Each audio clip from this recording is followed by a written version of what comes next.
So embodied rhetorics. All right, you're on in that you are starting to talk about some of the ways that we perceive human bodies and then how we connect that perception to different discourses, right? So you mentioned gender, race, right? That's a good start. I want you to look at my body. That's a weird thing for your teacher to ask you to do. Look at my body. Think about what you see. Think about it. I want to ask you to shout it out because you might say something rude. Ryan, looking at you. Look at my body, okay? What do you see? You might see what you perceive to be a straight, white, cisgendered male, American, right? Some of those you can't see for certain, right? But they might sort of be mixed into your perception, right? What you think you see, right? Now, my question for you would be, when you see this kind of body, what kinds of assumptions might you make about it? What sort of communities do you think that I belong to, discourse or otherwise? What kind of background might you think that I have? What do you think, Mark? Could you say what you're not part of? Like, I feel like it's actually easier to think of, like, Yeah, sure. communities you're not a part of. Yeah. So when you see me, you might say like, oh, well, he's definitely not, right? Sure. What do you think? Maybe nothing like an African-American community. Sure. Yeah. You have no visual reason to believe that I'm a part of any kind of African-American community, African-American discourse community. But do you think that's correct? You don't know, right? Has anyone asked me what my favorite music is yet? What do you think? That's one of two, right? I love hip hop. I write about hip hop. I read about hip hop. I watch documentaries about hip hop all the time. I love hip hop. So in that way, visually, this doesn't look like someone who loves hip hop, right? It just doesn't, right? Because what we see, on the one hand, what we observe, we associate with stereotypes, with perception, right? With what we're told, what we sort of believe about the world.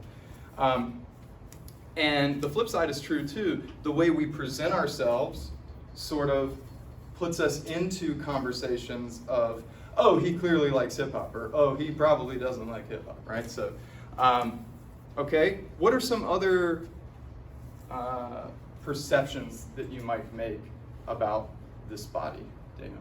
Well, I mean, just given a few other context things, Anglo-American, either maybe practicing or first generation or so, not Protestant American. Yeah.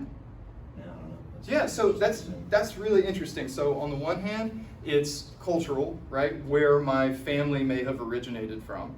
And on the other hand, that connects to religious beliefs, or at least religious traditions. And I'm an Italian Catholic, so like that's kind of why that might be more relevant to me. Not like, I don't know if most people realize that not everyone's necessarily Italian Catholic, but that's not the majority of our country. Exactly. So, And yet, here's another, you guys are like, it's like we scripted this or something, because my family actually isn't Protestant. My mother was raised Southern Baptist, and I'm not Italian, I'm very not Italian, but we were practicing Catholics for years, so yeah, boom, right?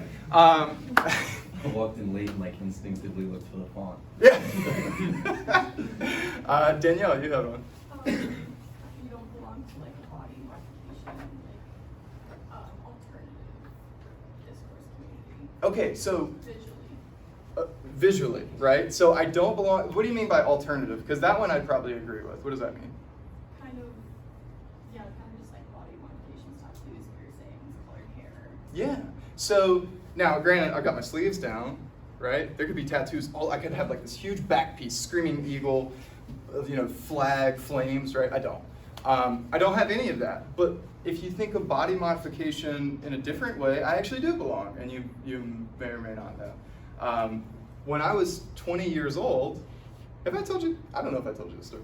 When I was 20 years old, I had a pretty bad receding hairline, and my mom actually, I won't blame her, but she definitely told me that it would be less likely that I'd get married, get a job, and just like happy or successful if I'm bald that young. I was like, oh man. I was like super sad, like with low self-esteem about it. So I got a hair transplant. So they took follicles from the back of my scalp and like scalped me basically and put it up here. And now I have these lovely locks to show for it. I wish Alec would have just donated to Locks of Love and I got that instead. That would have been better, but what are you gonna do?